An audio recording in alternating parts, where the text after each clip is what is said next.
So I'm going to get started with today's presentation, and it is entitled The Matrix Trilogy Decoded. What is the Matrix? What are the Matrix movies? The Matrix movies are, yes, science fiction stories, but what they really are allegories. So this term really has to be understood if anyone is not familiar with it. An allegory is a story, poem, or picture that can be interpreted to reveal a hidden or a coded meaning.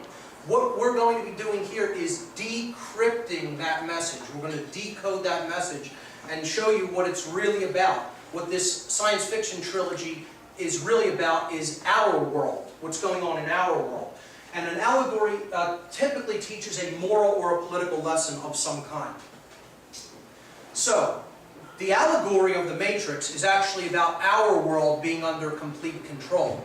It's about the control system that is already in place in our world that we're already living in. And it's controlled by hidden forces or occult forces. It is an allegory about how this planet is being turned into a prison society, and that we're already really living in that prison society and are largely unaware of that fact. Or at least the bulk of humanity is unaware of that fact. The people in this room are most certainly aware of it. But the good news about the Matrix, the allegory of the Matrix trilogy, is that it also shows us the key. It shows us how we can get out of that prison society that has been built up all around us. So, each movie answers a different question. The first movie answers the question, what is the Matrix? When they're talking about, quote-unquote, the Matrix, what is that? What do they mean by that? And that's what the entire first movie gets into. The second movie answers the question, why are we in the Matrix? What are the causal factors that led to this condition? And I would suggest that this is why the second movie is wildly unpopular in comparison to the first movie.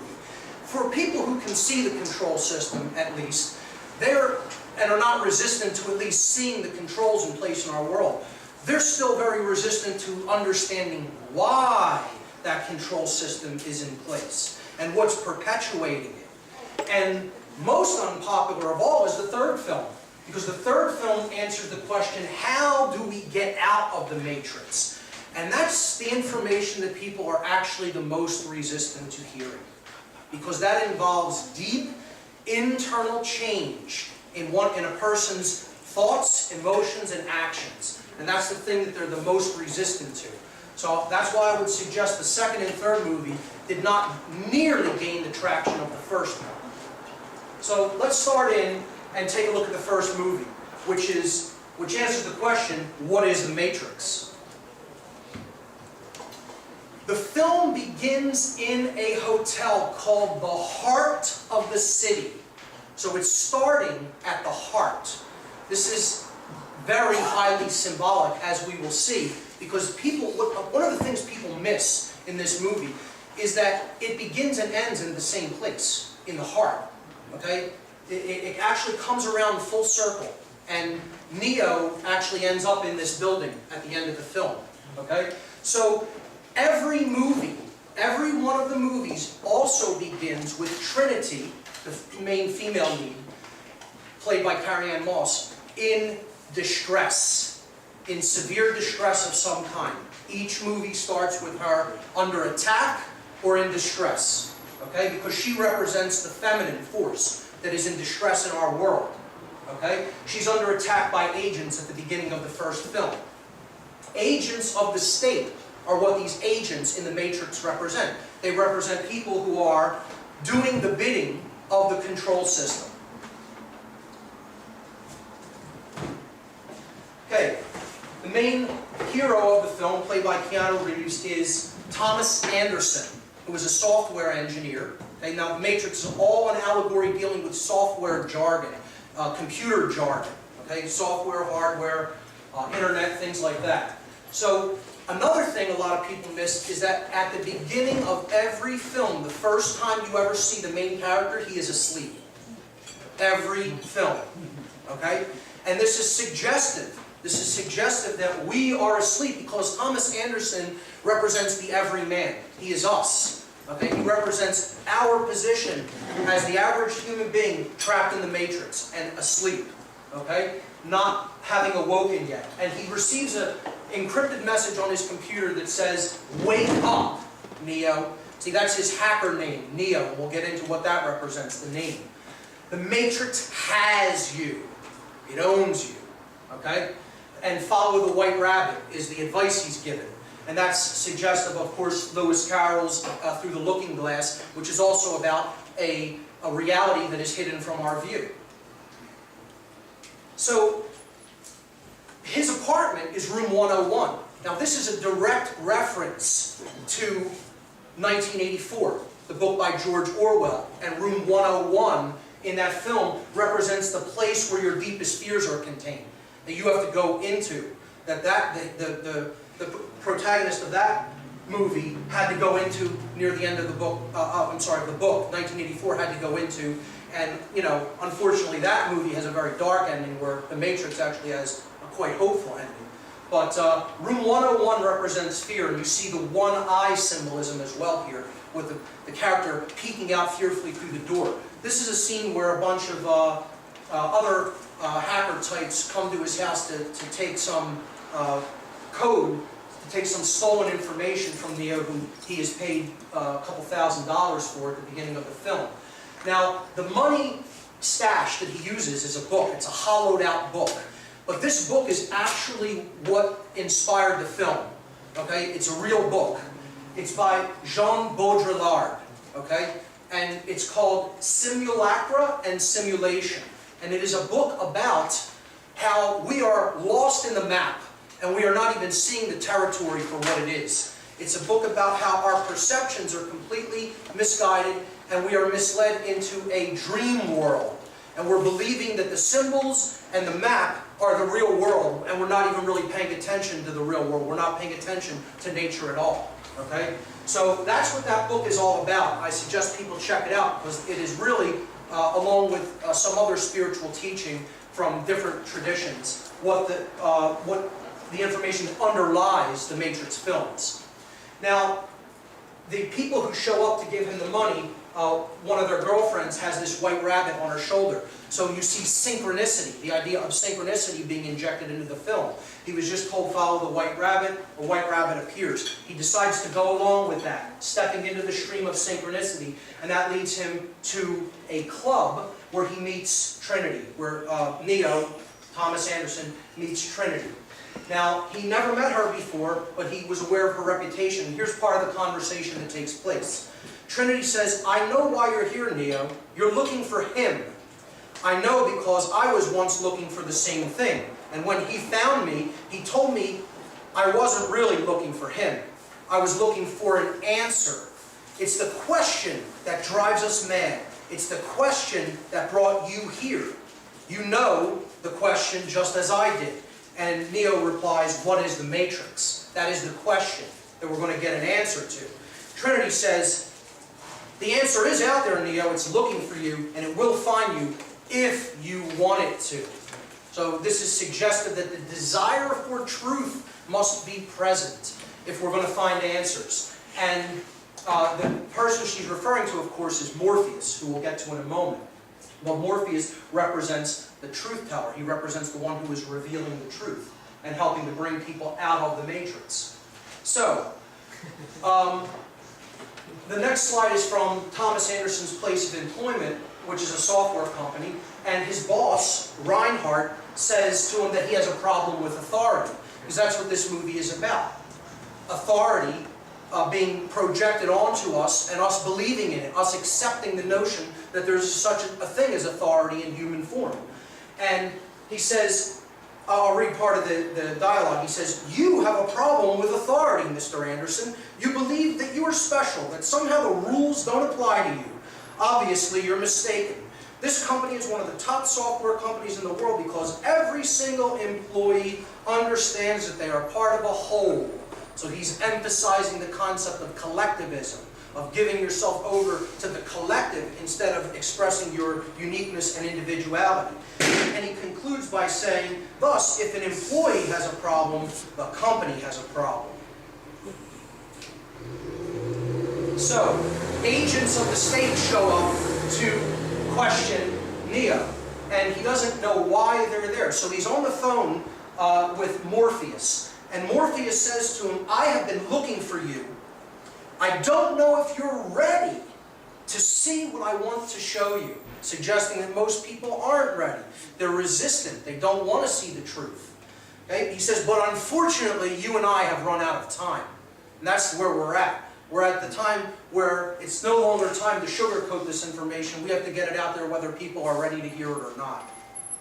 So they come for, these agents of the state come for Neo, doesn't know why they want him, and they bring him to a holding center to interrogate him. So they're trying to inject him with fear and, bully him and, basically make him afraid. And one of the strangest scenes in the movie, one of the agents is able to actually make his lips melt together and silence him. And this suggests that what the agents of the state really want is to silence us. They don't want us speaking out. They want us afraid and they want us quiet. Afraid and quiet. And that will be playing into their hands. We have to speak up now more than ever. Also, they bug him. They hold him down and they put an electronic bug in his navel. Okay? And what this is suggested of is they're trying to keep you in fear that they're always listening to you. Oh, I can't post this on Facebook, it's under surveillance. I can't talk about this on the internet, they'll listen to what I'm saying. Well, shed all of that fear. Come out, speak the truth. If you're standing in the truth, nothing's ultimately going to stand in your way. I want the agents of the state to hear what I have to say, because maybe they'll learn something. Alright? So that fear needs to be shed. So he finally meets Morpheus. Again, Morpheus in Greek mythology represents the god of dreams. He is revealing the dream. That's what Morpheus actually means. Okay? And this is a famous meeting between Morpheus, Trinity, and Neo. And Trinity brings them together. Trinity, who represents our emotions, brings our action, which is the will, which is what Neo represents, into alignment with thought, which is what Morpheus represents. So let's take a look at these three characters and what they really represent allegorically. They are different aspects of our consciousness, of the expression of our consciousness. And Neo represents, well, I'll start with Morpheus. Our consciousness, the expression of our consciousness, is composed of three modalities or dynamics: our thoughts, our emotions, and our actions. These are the three ways we express our consciousness. Morpheus represents the mind. He is the thoughts aspect of consciousness. So he is the mind. He is our intelligence. When we use the mind, we're gaining knowledge. We're making a connection with truth. That's what Morpheus represents. That which is going to show us the truth. Okay? Trinity is the spirit. She is the sacred feminine, the heart, our compassion, love energy. That's what she represents. And again, she acts as the bridge between the two. The heart is the bridge between our mind and our will. The heart is the center. Our actions is represented by Neo. He is the will. He represents courage. He represents the exercise of conscience, doing that which we know to be right. And he represents our desire for freedom, for true freedom. Okay? So he is the will. When they meet, finally, when the thoughts reach out to the actions, to the will, and they finally meet in the Lafayette Hotel, Morpheus presents Neo with a choice, and here's how the dialogue goes. Morpheus says, "You're here because you know something. What you know you can't explain, but you feel it. You felt it your entire life. That there is something wrong with the world. You don't know what it is, but it is there, like a splinter in your mind, driving you mad. It is this feeling that has brought you to me. Do you know what I'm talking about?" And Neo replies, "The Matrix." Morpheus says, "Do you want to know what it is? You want to know what the Matrix is? The Matrix is everywhere. It's all around us, even now in this very room. You can see it when you look out your window, when you go to church. When you turn on your television. You can feel it when you go to work, when you go to church, when you pay your taxes. It is the world that has been pulled over your eyes to blind you from the truth. And Neo asks, what truth? And Morpheus replies, that you are a slave, Neo. Yes. Like everyone else, you were born into bondage. Born into a prison that you can't taste or smell or taste or touch. A prison for your mind. Unfortunately, no one can be told what the Matrix is. You have to see it for yourself. So this is the idea that we have to have our mind open enough to see the system of control that is all around us. No one can really explain it to us. We have to be open-minded enough to see it for ourselves. He says, this is your last chance. After this, there is no turning back. You take the blue pill and the story ends here. You wake up in your bed and believe whatever you want to believe. If you take the red pill, you stay in Wonderland, and I show you how deep the rabbit hole goes. Another reference to Through the Looking Glass. And this is suggestive that the truth, to understand the truth, is a choice that only we can make. And the frequencies represented by the two colored pills are something that is a part of the code of this allegory. See, blue frequencies are about passing. It's about passive energy, okay? And that means if you don't want the truth, you would be shifting toward the blue frequency field. Red is about pushing forward and engaging the will and going wherever the truth leads, okay? It's the masculine aspect, which is what we have to engage when it comes to the acceptance of the truth. We have to employ will to understand what is really going on in our world. So that's why he has to take the red pill and not take the blue pill. He has to accept the truth and move forward with it, to go where it leads as opposed to pass on. That's what that represents.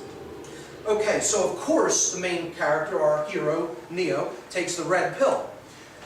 Before he takes the red pill, Morpheus finally says, remember, all I'm offering is the truth, suggesting that it is not going to be a pleasant experience, because understanding the truth isn't a pleasant experience. Okay? Now the movie starts moving very fast from the point where he takes the red pill. And after he takes it, the regular world around him dissolves, it goes away, okay? And he wakes up in a horror-filled world. And that's what learning the truth is like. All of your illusions that you previously believed are falling away, and now you're waking up to the horror of our reality, okay? He wakes up in a pod of like gelatinous goo, connected with all kinds of tubes and machines all in his flesh. And this is about that the system has its hooks in us. It has its hooks in every part of us. And we need to shed those hooks. We need to purge ourselves of them. Okay? And when he looks around, for as far as the eye can see in every direction, there's human beings in these pods. Still completely unconscious and in this total machine system that's feeding off of their energy. Okay? When he looks down, it's as far as the eye can see, like a gigantic tower. You can't even see the bottom. You can't even see the top. It seemingly extends forever. And this is the horror of our situation, that we live in a world of people who are still connected to no aspect of reality whatsoever. They still completely engage in, accept and believe the illusion that is projected at them by the mainstream media, the government, religion, etc. People are not in connection with truth. They're in connection with fantasy land. And they are all around us for as far as the eye can see. That is our actual situation. So the characters who are on Morpheus' ship finally rescue Neo. He gets ejected out a waste shaft, and he's picked up and he is brought on board the hovercraft of Morpheus and the other characters. The hovercraft is called the Nebuchadnezzar, and they bring him on board this hovercraft, and he's a wreck. They have to rebuild his muscles because he's never actually really moved his own muscles. He's lived in this pod. He's been grown like a plant instead of lived his life like a human being. And in a pod his whole life, so his muscles have atrophied. This represents the weakness that we're in when we first start waking up, when we first start coming out of illusion, okay? That we have to build ourselves back up, because it's like, you know, throwing someone a weight whose muscles have atrophied. They're not going to be able to catch it. They're not going to be strong. You know, when they're first, you know, starting to use their muscles, you know, they're just, you know, getting their legs under them. So it has to be taken slow in a stepwise progression to give people information when they're first coming out of the matrix. So he asks the question at one point when they're doing this work on his body, why do my eyes hurt? And Morpheus answers, because you've never used them before. So he's telling him, you've never seen the world for what it really is. You've never really opened your eyes. You've never really used your own eyes. You know, you've been buying into the illusions all around you, and you've never seen the world as it really is for yourself. Okay? So that's what that part represents. So Morpheus explains to him that they're on hovercraft, and they have computer technology there that allows them to jack into the matrix and broadcast a pirate signal, which allows them to project their consciousness into the machine's programming. We'll understand what that is as we get into the story of what happened on the Earth in the movie. Okay? But basically, these are the machines that they jack into the matrix through. And here you see them, he's putting Neo into one of these machines, and he's going to show him one of their programs that they call the Construct, which is their loading and training program. Okay? So this is the construct that he takes him into, and they can project any kind of scenario that they want for training or learning purposes. And it's, you know, it makes the mind experience this as if it were real, but they're actually in a computer-generated reality. So Morpheus says, when Neo is surprised and he says, this isn't real, Morpheus replies and he says, what is real? If you're talking about what you can feel, smell, taste, and see, then real is simply electrical signals interpreted by your brain. This is the world that you know now. The world as it was at the end of the 20th century. It exists now only as part of a neural interactive simulation that we call the Matrix. You have been living in a dream world, Neo. So in other words, the reality that he thinks is present is gone. The machines have taken over the world. Okay? And the Matrix, his former life as a software engineer, was all a projection by the machine. It wasn't the real world. The machines were projecting that reality for him to stay alive and keep engaging his mind so that they could be fed energy through that mental energy and physical energy of the body, of the person in the pod. Okay? And this is the world as it really is. It's devastating. And this is suggested that our world is devastated. Our world is completely devastated. Truth is devastated. Nature is devastated. Okay? Ourselves are devastated. We are destroyed as a people. And there's just a wasteland. And, you know, the machines basically are running the show. And what that suggests is machine consciousness is running the show. So, humans are no longer born as he describes it. They are now grown in these pods. And these are harvesting machines. These big, huge octopus-like creatures are harvesting human beings that are all in each one of these little pods. And this is how they live from their birth. They're in these machines and they feed the system. They actually give their energy to the system. This is about us feeding the system through our compliance with it. So Morpheus says that the AI that took over the world was a singular consciousness that spawned an entire race of machines. He refers to it as a consciousness. Again, it's machine consciousness. It is intellect with it completely divorced from any wisdom. It is intellect completely divorced from any true care or heart or compassion. That's the machine world. The world of I don't care as long as I get mine. That's the matrix that we're living in. That's the consciousness that fuels that system of control.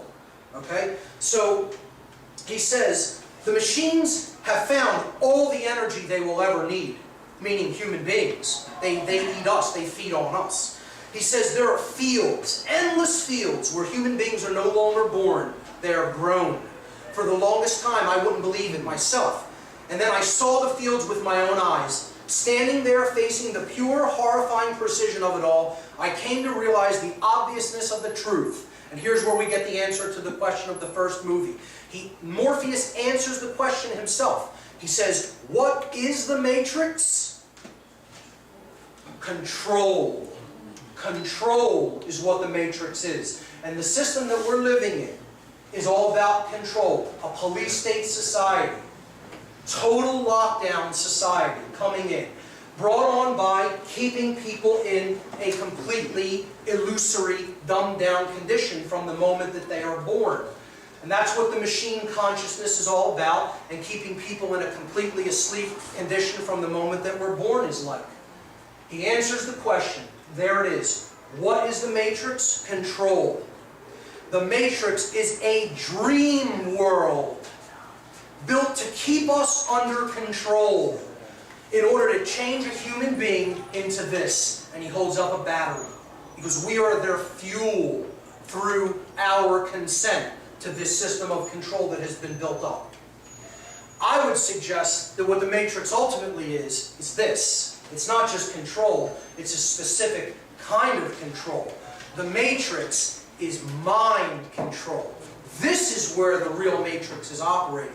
It's operating in the realm of mind to keep people in a dreamlike state, in a state of unconsciousness, so that they cannot really see what's going on in our reality and just accept the projected version of reality at face value. Neo is horrified by this and immediately tries to reject it. Of course, when people are first waking up to the nature of our reality, they're very angry. And they want to lash out at who's telling them the truth. They don't want to hear it. So he says, no, I don't believe it. It's not possible. And Morpheus again responds, I didn't say it would be easy. I just said it would be the truth. That's all he was ever offering him. He wasn't telling him you're going to wake up to a wonderful fantasy land. You're going to wake up to a wonderful world. You know, you're going to wake up and see the truth for what it is. A world of horror that it's our responsibility to change. Okay? So he hits him with even harder information after that, which he's even less prepared to handle. He says, Neo asks him, I can't go back, can I? And he says, no. But if you could, would you really want to? You know, who wants to go back into the illusion world after they see the world as it is, even though it's horrible? You know, most people don't make that decision. They want to at least know what the truth is. And he says, we never free a mind once it reaches a certain age. It's dangerous, and the mind has trouble letting go, which you can see in the world with people who have developed real attachments to the system. It's very difficult for them to let go of it. He says, I did what I did because I had to. When the Matrix was first built, there was a man born inside, which we call the One. Morpheus calls him the One, who had the ability to change whatever he wanted, to make the Matrix as he saw, remake the Matrix as he saw fit. It was he who freed the first of us and taught us the truth. As long as the Matrix exists, human beings will never be free. And what was the Matrix? Control. So substitute the word, the allegory, put it in there. As long as the Matrix exists, human beings will never be free. What is the Matrix? Control. As long as the desire to control exists, you will never be free, ever. So, he says, after he died, meaning the One, his return was prophesied. And it was prophesied that his coming would hail the destruction of the Matrix, the destruction of the world of control. And that the war between us and the machines would end, bringing peace to our people, bringing freedom to our people. He says, that is why there are those of us who have spent our entire lives searching the Matrix looking for him. I did what I did because I believe that search is over, referring to Neo. So he just drops onto Neo that he believes that this guy is the savior of humanity, that he's the savior of the world. He just woke up, he's newly woken up to the reality that's all around him, and he's still horrified by it. And now this guy just hit him with the fact that he's the savior, or so Morpheus believes. Okay? So let's continue. Morpheus then, okay, let's look at what the name Neo really means, allegorically. Neo represents our neocortex, the higher part of the brain, and the newest part of the brain in evolutionary terms. Neo is a Latin prefix meaning new. Okay? It's also an anagram for the word one. You just rearrange the letters of Neo and you get one. So what Neo actually represents, that is going to be our Savior, is balancing the left and right brain hemispheres, okay, and bringing the entire brain complex together as one, ultimately bringing consciousness together as one. That can't be done unless it can be done physiologically. Then we can do it with higher consciousness. But if the brain is in a state of imbalance toward the left hemisphere or the right hemisphere, we're not in higher consciousness. We're in left brain consciousness is pure machine consciousness, and right brain consciousness is pure slave consciousness. Okay? That's just accepting whatever happens to you without doing anything. Total passivity, and this is total male action drive that has no compassion in it. Only when we bridge these two in conjunction with the heart do we really wake up to our higher selves. Okay, so what Neo represents is this occult or this esoteric concept of the new man, the being that we need to give birth to by working upon ourselves and our consciousness. All right, and bringing our thoughts, our emotions, and our actions into alignment once we have balanced these hemispheres of the brain. It is the enlightened or illuminated man. It's a new being, a new species, so to speak. It's the next stage of human evolutionary development, which happens in consciousness, not physically. It happens here and here. That's where that evolution takes place. So that's what ultimately Neo represents. And again, that is the Savior. That is our Savior. That's what we need to do. That's where we need to go if we're going to really create any lasting positive change in our reality. This is the famous fight scene. Morpheus takes Neo into their training construct and begins to train him, okay, to try to free his mind. All right? And again, this scene is where I got the phrase "free your mind" from. The conference is named directly after this movie from this scene in The Matrix. Okay? So he says, he's fighting, Neo is fighting Morpheus, and he cannot beat him. He's given all the programs for jujitsu and other forms of kung fu, and he knows all the forms and the techniques, but he still can't beat Morpheus, who is older and seemingly weaker body-wise. He's in better shape as a physical specimen. Neo is, but he can't beat him. And he's like, why do you think you can't beat me? And he says, do you believe that me being any stronger or faster here has anything to do with my muscles in this place, meaning the construct? So he's trying to explain to him this is all about being strong here in the mind. That's where, when we start to take action in this realm, that our strength has to reside. And he says,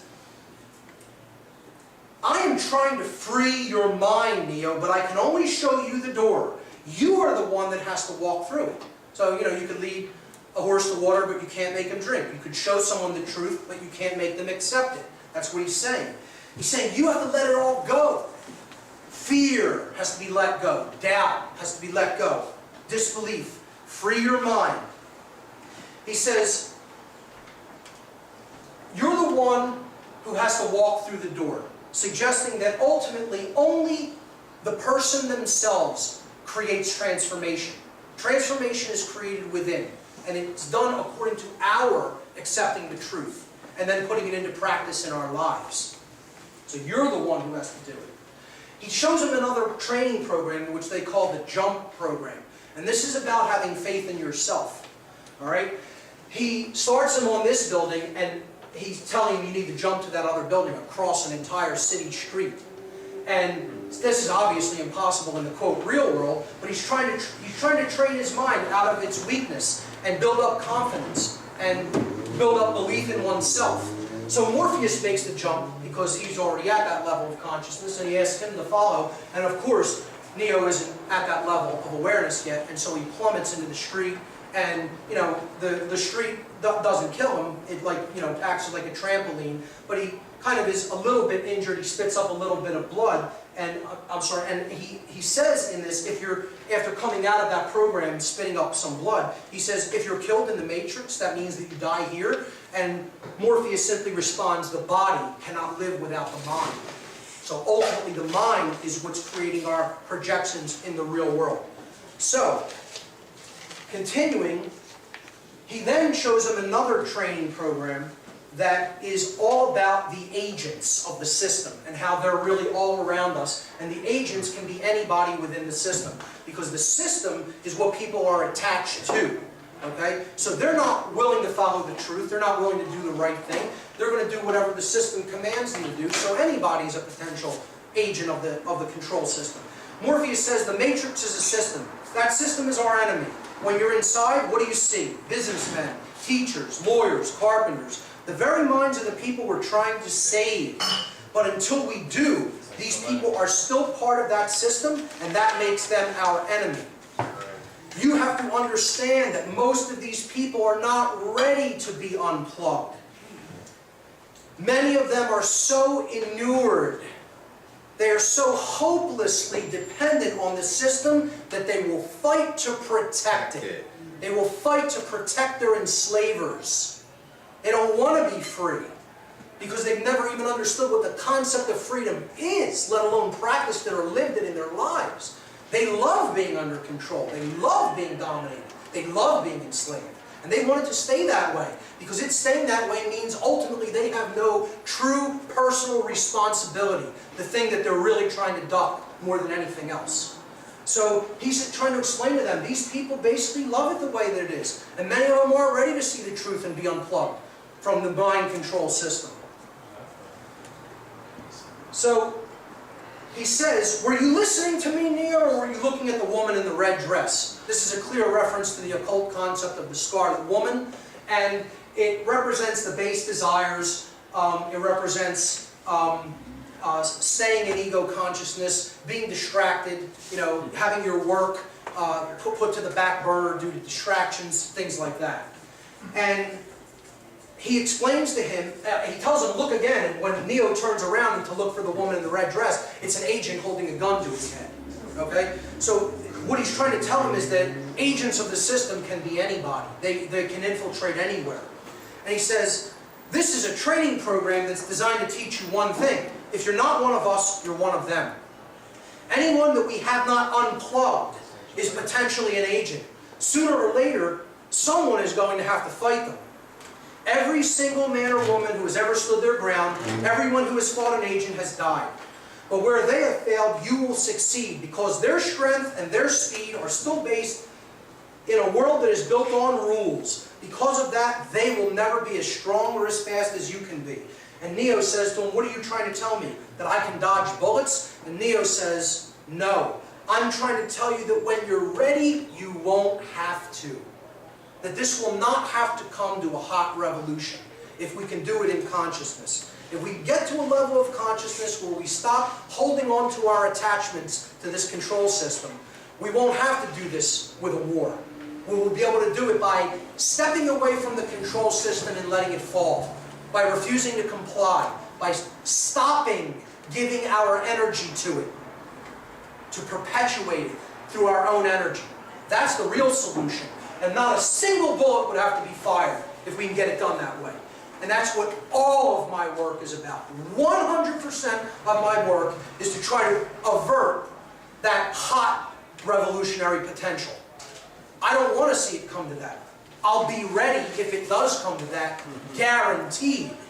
But that's not what I really want to see happen. Otherwise, if I did want to see that happen, I would shut my mouth and never say a word. All of my work is to try to avert that. All of it. Okay? So, the next scene is about Cypher. He's one of the crew on the Nebuchadnezzar, Morpheus' ship. And he is hardly upset by what he has learned in the real world. He hates being unplugged from the Matrix and wants to go back in. He wants to go back asleep. He wants to just live out his life and just feed his base, ego-driven desires, and not pay attention to the truth, and not try to change because he doesn't have the will to do it. He doesn't have the will, the sustained effort and will to continue to press forward. So his question is, why, oh why, didn't I take the blue pill? You know, I woke up to this world of shit, basically. And I hate it, and I don't want to be a part of it anymore. I want to go back to sleep. All right?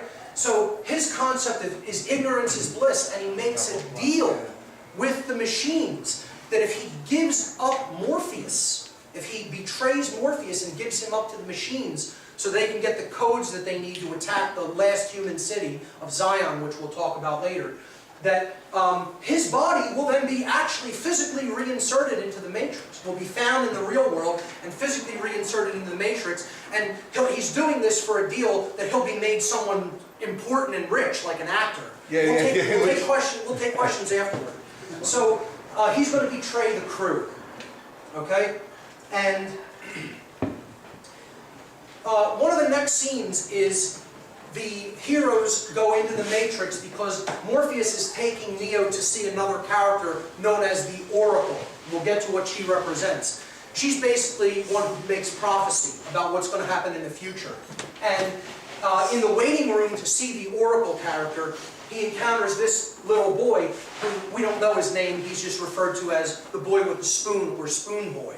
Okay? And he's bending these spoons with his mind into knots in the Matrix. Because he's woken up. He knows this isn't real. It's a computer projected reality. And he could just, it's mind over matter. It's the will over the physical world. Okay? Reshaping it as he sees fit. And he's trying to teach Neo to do it. And Neo's having a problem with it. And he says, do not, the Spoon Boy says to Neo, do not try to bend the spoon. That's impossible. Instead, only try to realize the truth. And Neo says, what truth? And the Spoon Boy replies, that there is no spoon. Meaning, you know that this is in the Matrix. It's in the world of illusion. Exercise your will over it and change it. Okay? And he says, there is no spoon. He says, only then will you see that it is not the spoon that bends. It is only yourself that bends. Okay? So he's saying, you have to change in here. And in here, if you want to see change reflected in the external reality. It has to happen from within first. Neo finally meets the Oracle character, represented by this black woman, and she is about prophecy, she is about the intuition, and she is about knowing the self. That's what this character represents. She's the deep innermost recesses of the subconscious mind. Okay? And she tells Neo that he should look at the sign behind the door. Behind her door when you walk into the temple of the Oracle. This is a clear reference to the Delphic Oracle in Greece, which was the center of the Hermetic mystery traditions in the ancient world. And this is the main saying, here you see it in Latin, temet nosce.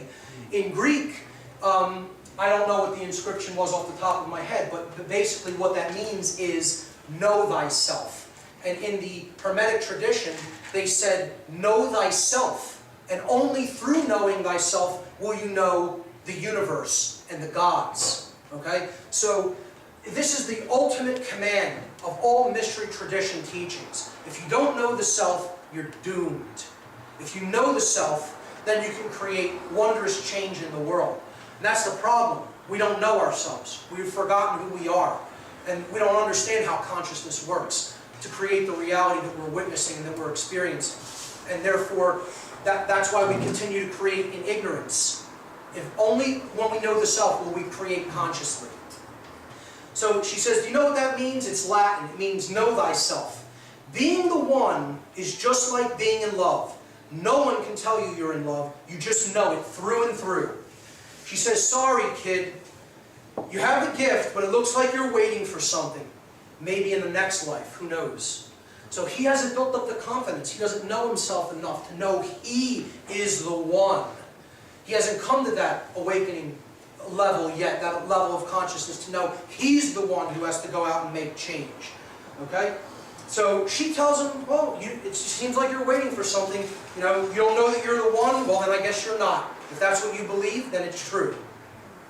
So he leaves kind of despondent. And back on the ship, Cypher betrays some of the other characters and kills one of them.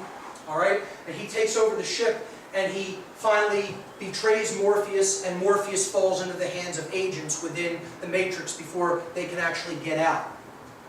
So here you see Morpheus being tortured and questioned by some of the agents.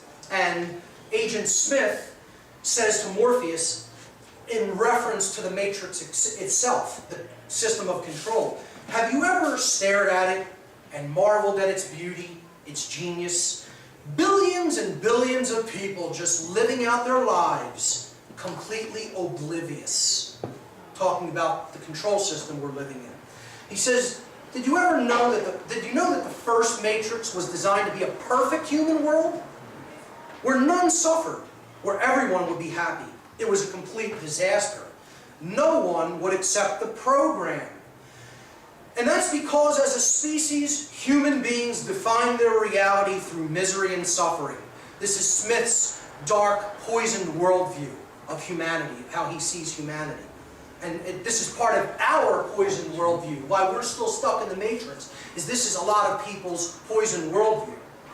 He says the perfect world was actually a dream that your primitive cerebrum kept trying to wake up from. You couldn't just accept that things were okay and that, nature was just, ruling the day and you were going along in harmony with it. You weren't trying to fight against it. You weren't trying to fight against the laws of creation. You weren't trying to fight against, your true nature.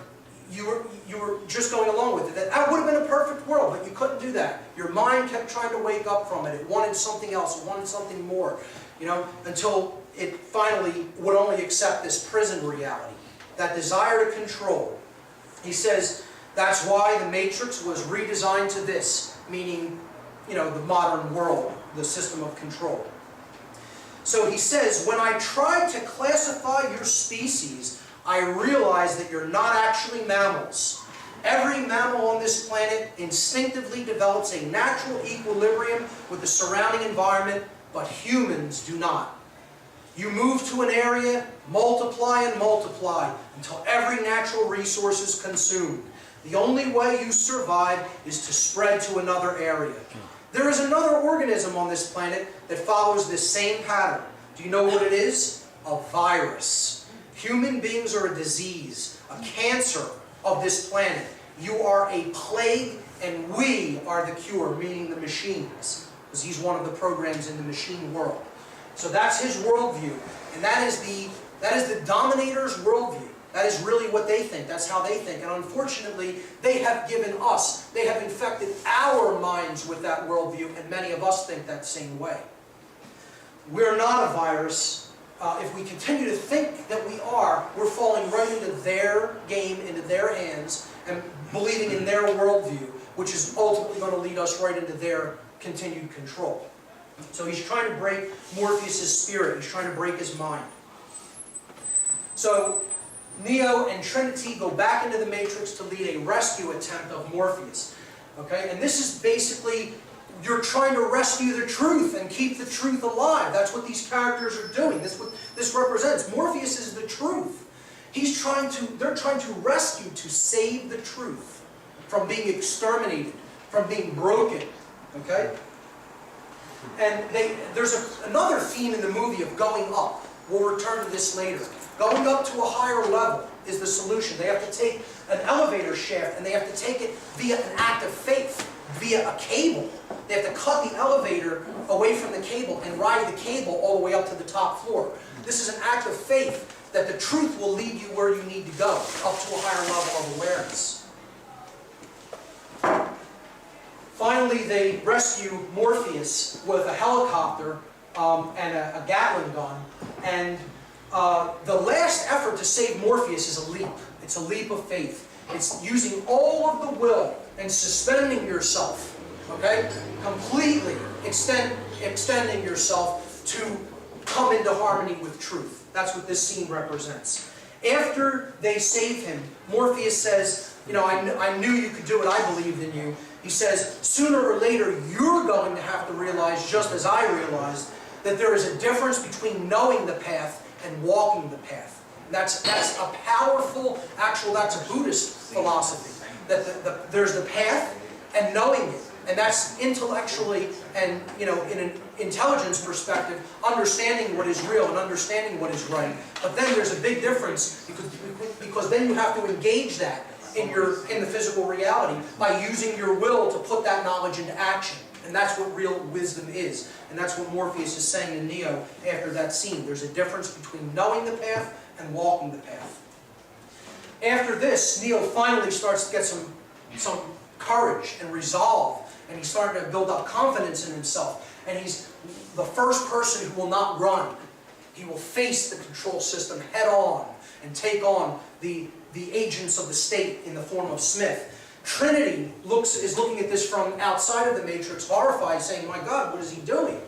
And Morpheus' response is, he's beginning to believe. He's beginning to believe.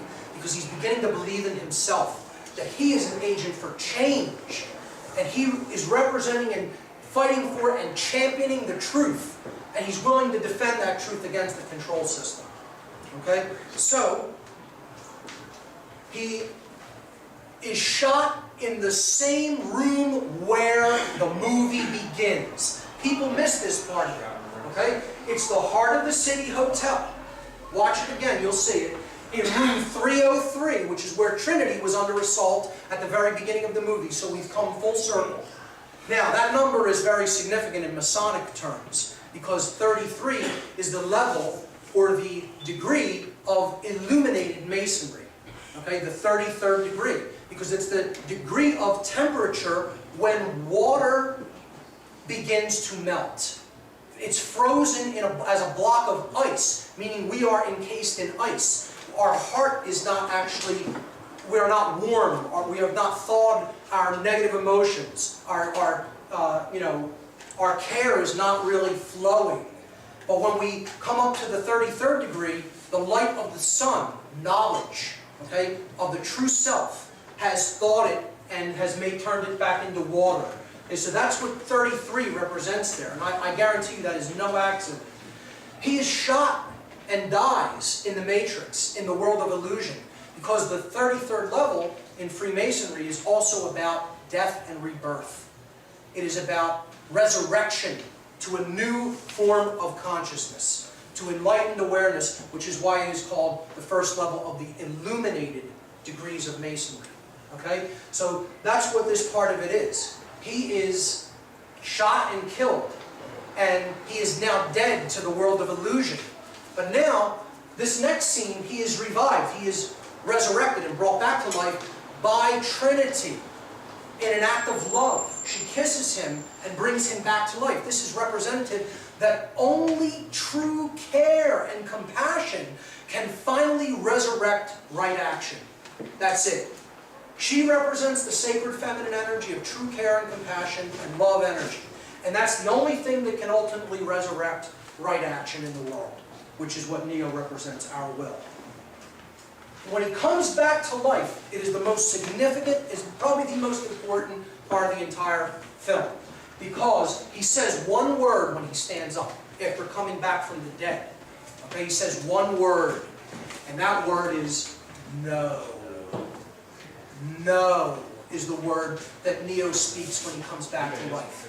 And this is suggestive that only when we begin to say no to the control system are we ever really going to really be reborn and really come back to life as a species.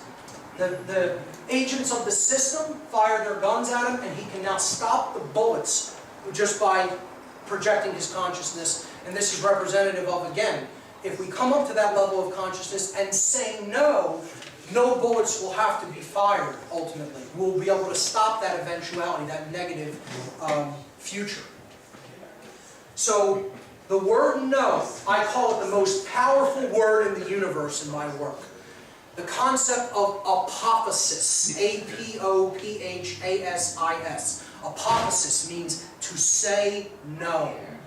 It means to not speak, or to not acknowledge, or give energy into the system. It is withdrawal.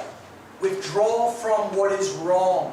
And in withdrawing from what is wrong, we're ultimately doing what is right. So that's the most powerful energy, the lost word it is called. And that's what we need to step into, that form of consciousness. When he wakes up, he can see the code of the matrix. He can see it for what it really is. He has new sight. He has new eyes. He is now really realizing the truth. And he can seemingly fight the control system now with a hand behind his back. It's becoming easier for him because he now can see the truth. So the illusion, as it's projected at him now, he can strike it down at will. He actually lunges himself forward and projects himself like a missile at the center of Smith's being, the agent. And he goes into his body, and he blows him apart from the inside in a hail and a shower of light and green energy, which again represents care and love. And this is suggestive of, we need to get into the heart of the people who are actually still giving themselves over to this control system, the agents. We have to reach them ultimately, to change them, help to change them from the inside through care. And then we won't have to, like I said, have a hot revolution. A single bullet wouldn't have to be fired if enough people get to that level of consciousness and are willing to do that work. Therein lies the problem, that there doesn't seem to be enough people at that level of consciousness and who are also willing to engage that work. I keep telling people on my show, we are not going to change this reality unless we can reach the people who are still willing to give over their mind and body to this system of control. You have to change their mind. Actually has to be changed. And people need to be willing to do that work of influence and that work of reaching out to those people. Otherwise, forget it. It isn't going to happen. We're going to see a very dark and painful future if more of us don't wake up to that level and become willing to do that work. So, the movie ends with the phrase system failure, the control system coming down, the hope of it coming down anyway. And Neo says, I know that you're afraid. He's talking to the agents inside the Matrix now. I know you're afraid. You're afraid of us. You're afraid of change. I'm going to show all of these people what you don't want them to see. I'm going to show them a world without you. A world without control. Without boundaries. A world where anything is possible. And synchronistically, when he's saying the words where anything is possible, right after that, when this fades out, it zooms in to the M and the F, male and female, I would suggest. Okay? The masculine and feminine consciousness that is within us being bridged and brought together, and it opens as a doorway into another world. And that is how the first movie ends. Very powerful symbolism. Okay? Let's take a look at the second movie. So, the second movie is about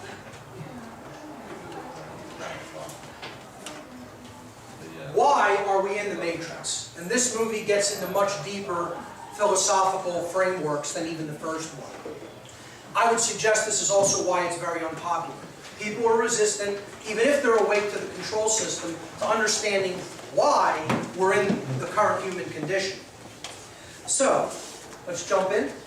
Once again, the movie opens, the sacred feminine, under distress, okay, being accosted, being shot at, falling from a building, okay, falling, care, who she represents, love is falling after being, pummeled with bullets, okay, and Neo is asleep still.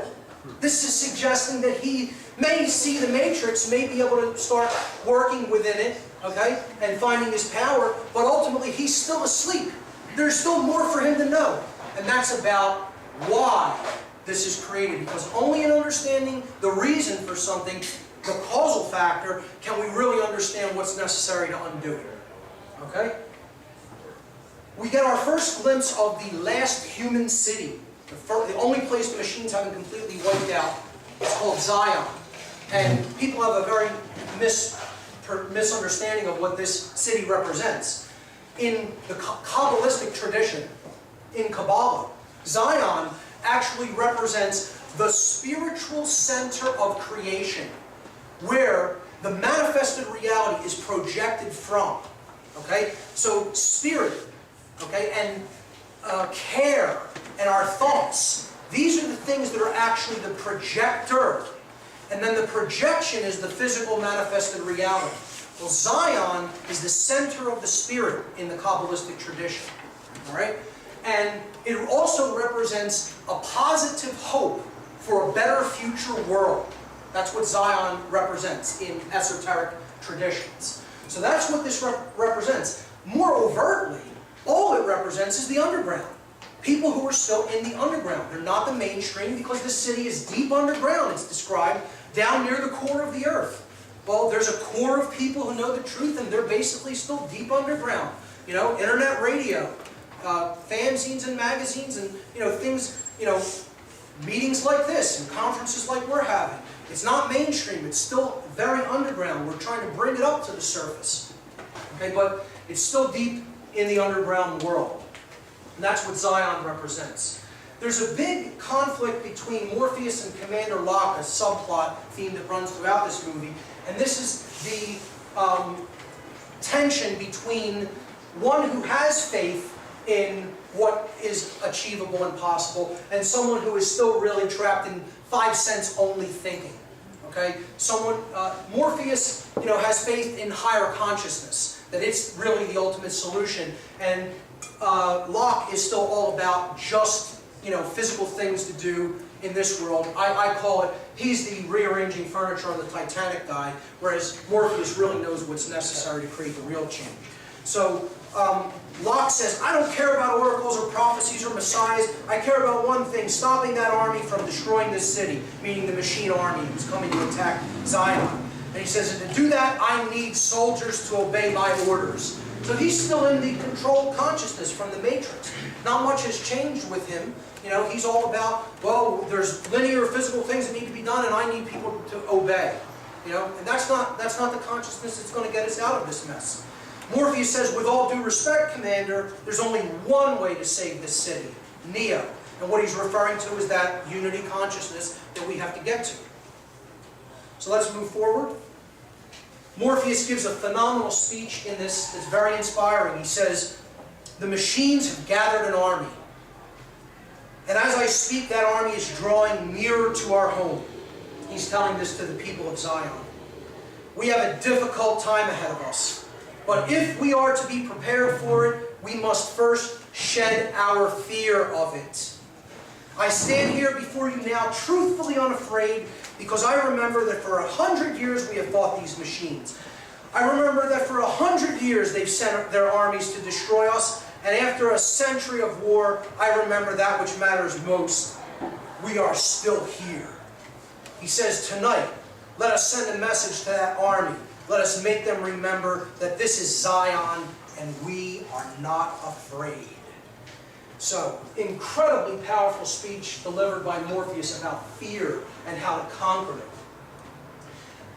In this scene, we see that Smith has a new ability in this film to replicate himself. Agents are now replicating, and they're everywhere. Okay? So he puts his hand into the heart and turns it black. Okay? Highly symbolic. He's destroying people's care. He's eating their heart.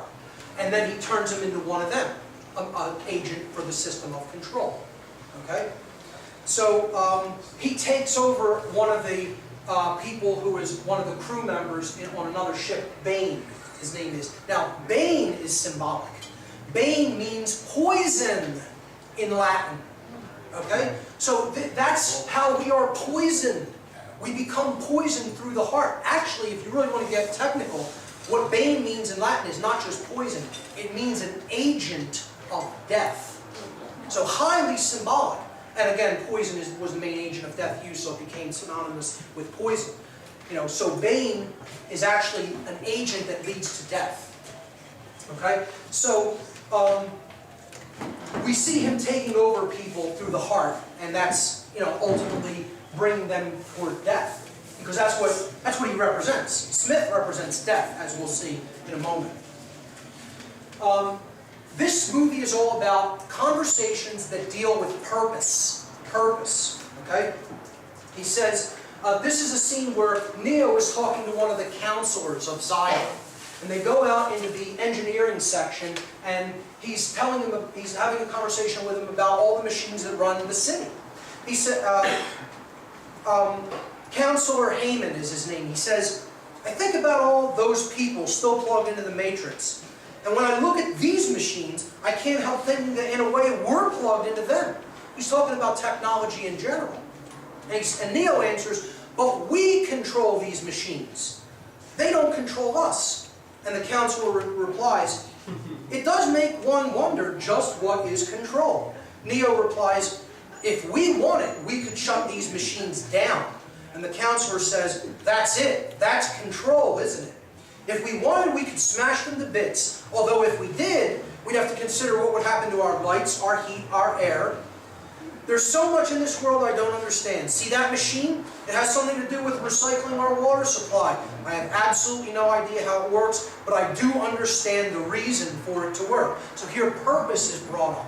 There's a reason for things. Now, I would suggest this is also about technology and how it's a dual-edged sword. It can be used to help mankind, and it can be used as an agency for control. It's about how will we use it. Will we use it truly for our benefit and our uplift, or are we going to use it to bring in greater and greater modes of control? And that's the conversation that's taking place here. The councilman finally says, I have absolutely no idea how you, Neo, do some of the things that you're able to do, but I believe there's a reason for that as well. Again, purpose being brought up. Why, in other words.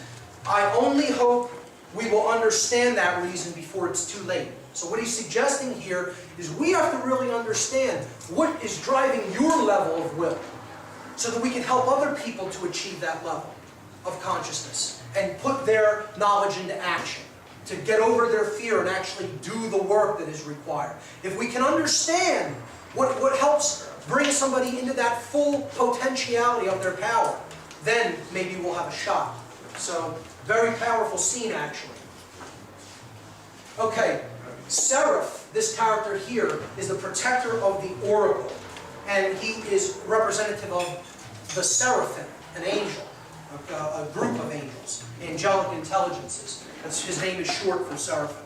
He takes Neo into the Matrix to see the oracle. And the conversation between Neo and the oracle in this movie is also all about purpose. It is all about the why of things. Okay? The oracle says to Neo, we can never see past the choices that we do not understand. You didn't come here to make the choice. You've already made it. You're here to try to understand why you made it. In other words, she's telling him, you have to get to the why of your decisions. You have to understand the primary motivating factors of behavior. If you can't do that, you're done.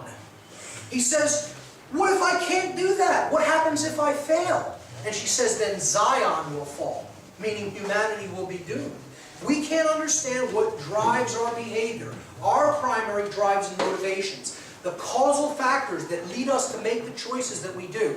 We're doomed as a species. Very, very powerful, a crux of the philosophy in this movie. Okay? So, the oracle then says to Neo, the second part of this conversation is about what he has to do. And she says, the machine mainframe is where you must go, where the path of the one ends. You can save Zion if you reach the source, but to do that you will need the key maker. We're going to talk about what he represents in a moment. He disappeared some time ago, and he's being held prisoner by a very dangerous program, one of the oldest programs. He is called the Merovingian, who we're going to really get into and talking about. The Merovingian will not let the keymaker go willingly. What does he want, Neo asks, and the oracle says, what do all men with power want? More power. Okay? Let's move on. Neo finally encounters Smith in this movie after the Matrix leaves, and they have the big fight scene, the CGI fight scene, where he's fighting thousands of Smith agents. Smith has now become a virus, an agency of death that is replicating himself throughout our world. That's what this represents. And Neo is the one who has to try to stop it. Again, higher consciousness stopping the spreading of the destruction of the heart energy, the destruction of care. Alright, so after that fight scene, they go back into the Matrix to try to get the Keymaker out from the control of the Merovingian.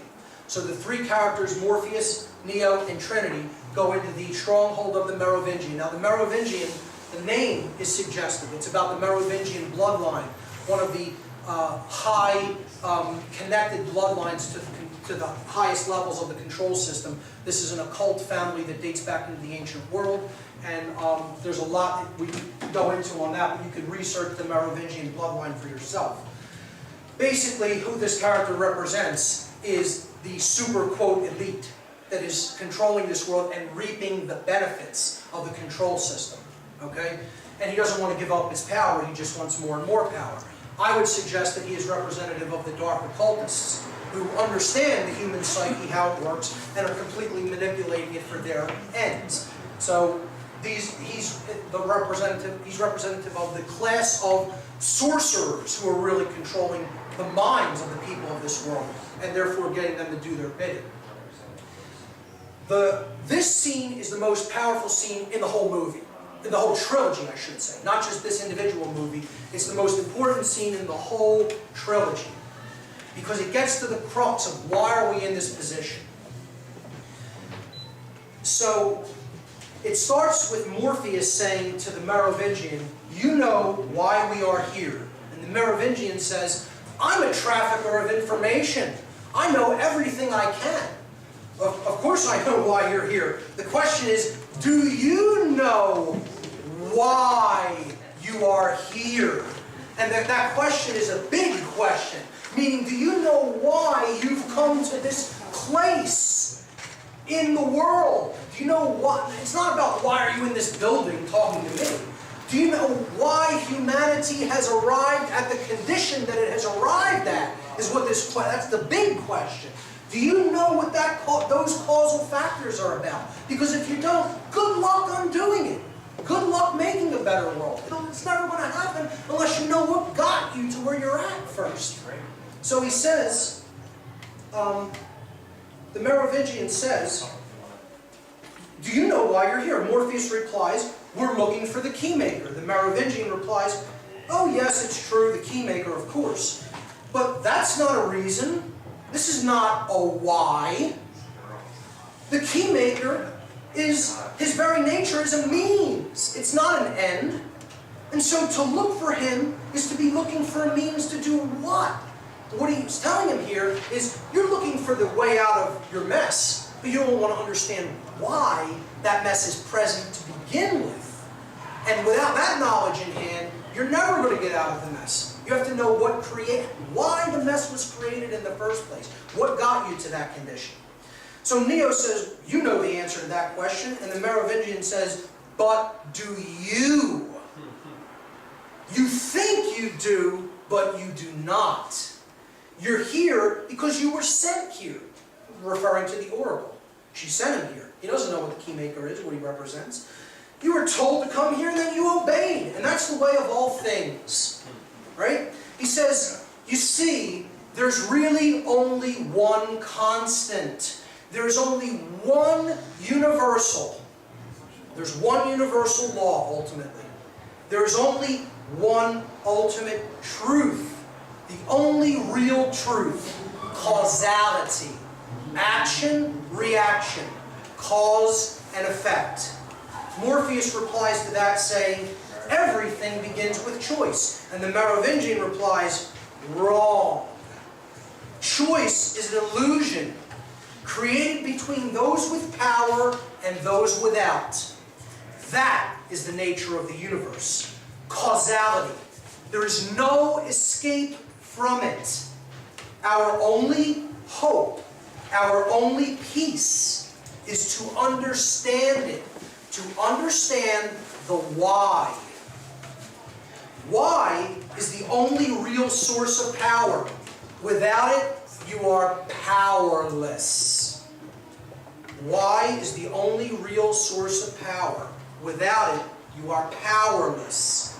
Another link in the chain. The chain of servitude and slavery, until you understand the why. There it is. There's the conversation happening between the five of them. Of course, this is Persephone, the wife of the Merovingian. He ultimately represents Hades, or Satan, okay, in mythology. And this is Persephone, the wife of Hades, who is held captive by Hades in Greek mythology. Again, it's another symbol of the sacred feminine being held captive by the force of evil and control. So, why is the only real source of power? Without it, you are powerless. Understand that. Persephone, again, represents the sacred feminine being held captive, again, by dark forces. She ultimately betrays the Merovingian and helps the heroes get to the Keymaker in the dungeon he's being held in. Okay, so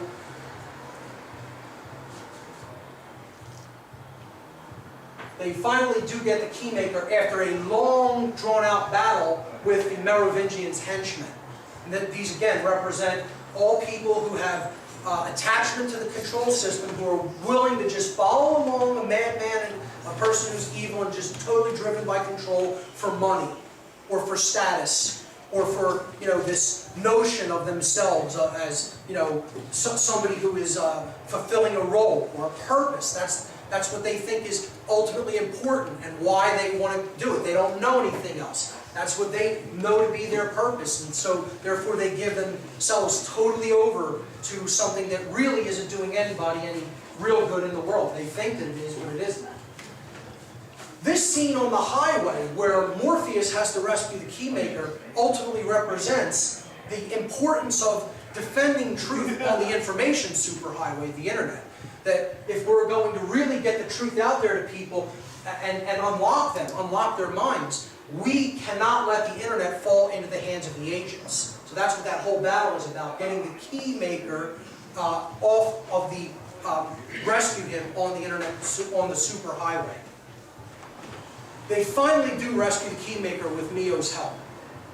Neo has to come down and swoop them out of an explosion, a huge explosion. So again, that represents he's rescuing the truth and the key to unlock people's minds, who the Keymaker represents. The Keymaker represents the unlocking of the deepest subconscious desires, getting into the subconscious mind and really deeply penetrating, exploring, and understanding our motivations and hidden desires. That's what the Keymaker is. And that's why they need him. That's why they can't really do what they're going to do, which is unlock people's minds without the knowledge of how to do that.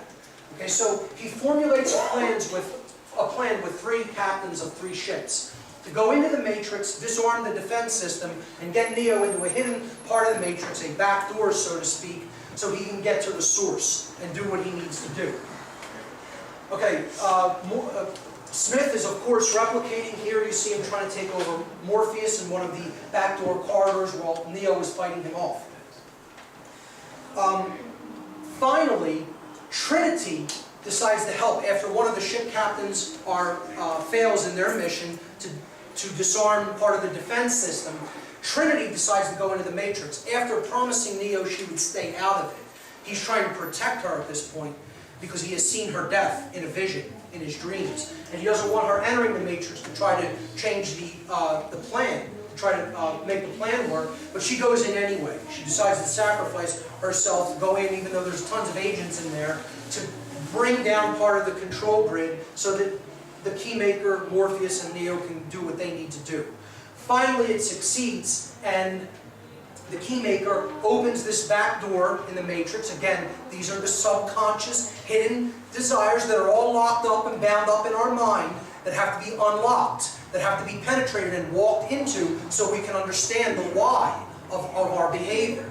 Okay?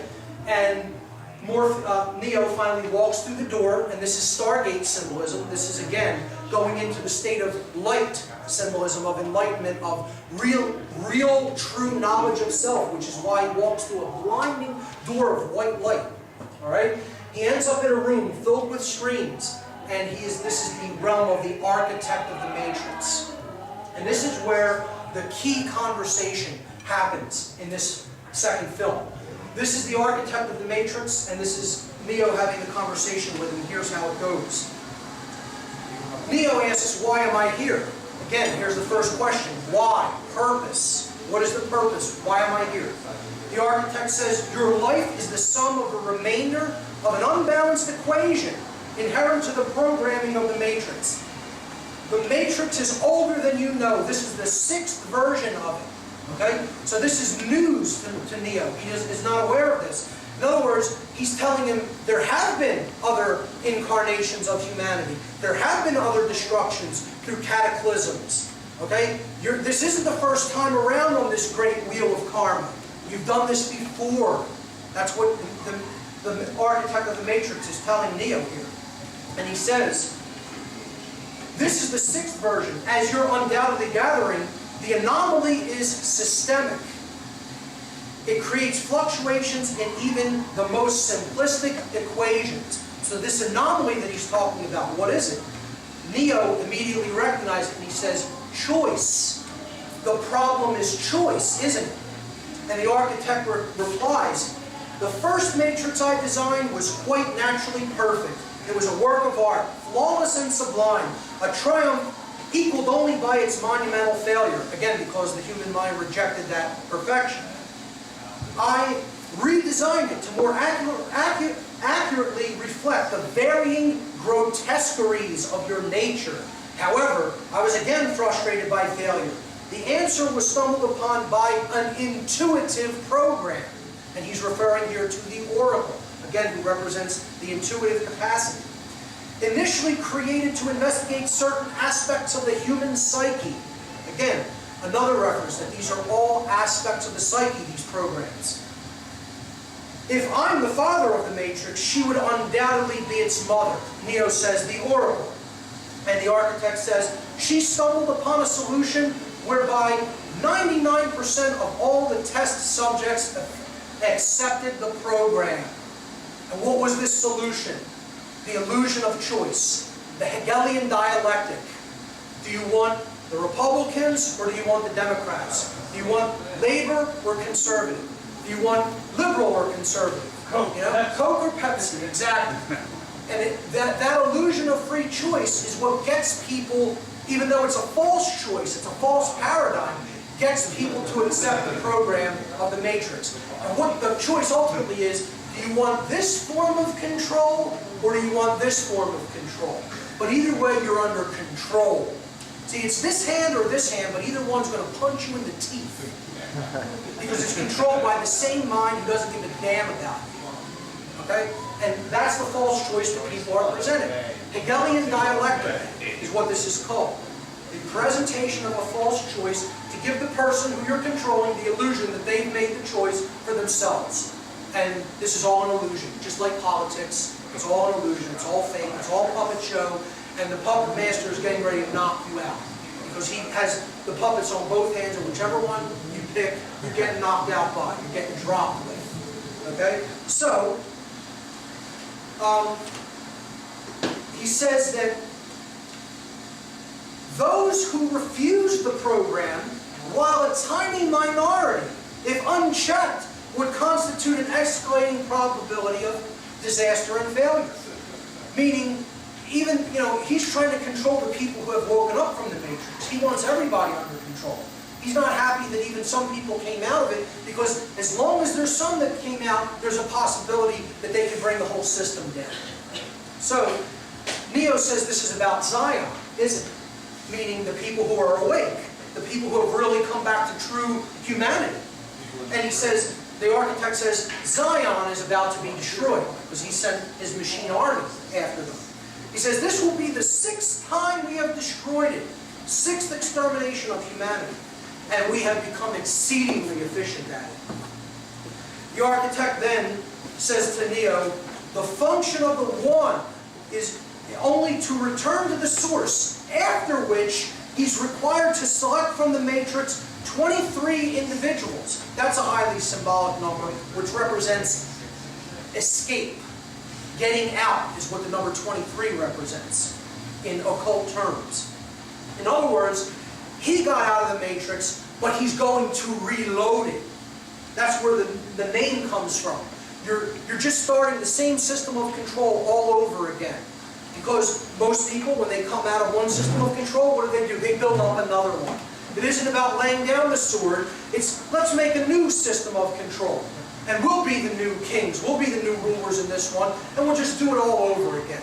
It's not, what he's trying to say is, you're going to, we'll get you to a point of revolution, and then you'll just reload the matrix by bringing in another form of government. And that was the failure during our first revolution, where what should have been realized is that the problem is the belief in authority is the human problem. That's the problem of the human condition. And that's what needs to be abandoned, is that there is any people who are our authorities. Truth is our authority and nothing else. And we need to make that the goal of what we are going to actually give our energy to. Truth, instead of belief in authority and other systems of control. So, he says, he's telling Neo, the whole program about the one, this prophecy is, it's all bunk. All the one is supposed to do is restart the matrix. You usher in a revolution, we kill all the people in Zion, you take some people out of the matrix, and we start it all over again. Go around the wheel of karma all over again in a big revolution. Okay? The turning of the wheel of karma. He says, failure to comply with this process will result in a cataclysmic system crash, killing everyone that's connected to the matrix. All those vast human beings in those power plants. Okay? Coupled with the extermination of Zion, this will result in the extinction of the entire human race. So he's telling Neo, you're in control of whether the whole human race dies at this point. The fate of humanity is in your hands. He tells him that there's a door on the left, which if he goes through, goes to the source, and he rebuilds the matrix, he reloads the matrix. If he goes through the door to the right or to his left, then he goes back into the matrix to rescue Trinity, who he's now become aware is in the matrix. So he says, you won't let the total system crash happen. You can't. You need human beings to survive. And the architect says, there's levels of survival that we are prepared to accept. However, the relevant issue here is whether or not you are ready to accept the responsibility of the death of every human being in your world. And the architect makes him aware that Trinity has entered the matrix to save Neo's life at the cost of her own. She was ready to sacrifice herself to save him. He says, this brings us to the moment of truth. The architect is speaking here. He says there's two doors. One to the right that leads back to the source and the salvation of Zion. The door to your left leads back to the matrix, to Trinity, and to the end of your species. So you have to make that choice. He says, when Neo starts walking determinedly over to the door that leads back to Trinity, to save his love, to save care, to save compassion in the heart, the architect says, hope is the quintessential human delusion. Simultaneously the source of your greatest strength and your greatest weakness. He doesn't want Neo to make that choice because he wants the control system to continue. Ultimately, the only way that the matrix can be brought down is if we rescue care. And that's what this scene represents. Neo makes the right choice. He takes the correct door and he goes back to rescue Trinity, which ultimately represents the heart. Because unless we can resurrect the heart, there's no way out of this system of control. That is basically the second movie. I don't know if I had a slide after that. Yes. Okay, so some action takes place after that. This agent shoots Trinity through the heart. Okay, this is representative that the agents are ultimately killing care. The agents of the system of control in our world are ultimately the ones who are annihilating care in the world. He shoots Trinity right through the middle of the heart. But of course, Neo comes and rescues her before she falls to the street. And he inserts his hand into her heart in the matrix and actually pumps her heart to bring her back to life. And this is representative of we have to actually bring care back to life in our world if we're going to stand a chance. We have to resurrect care by bringing the heart, getting the heart beating again.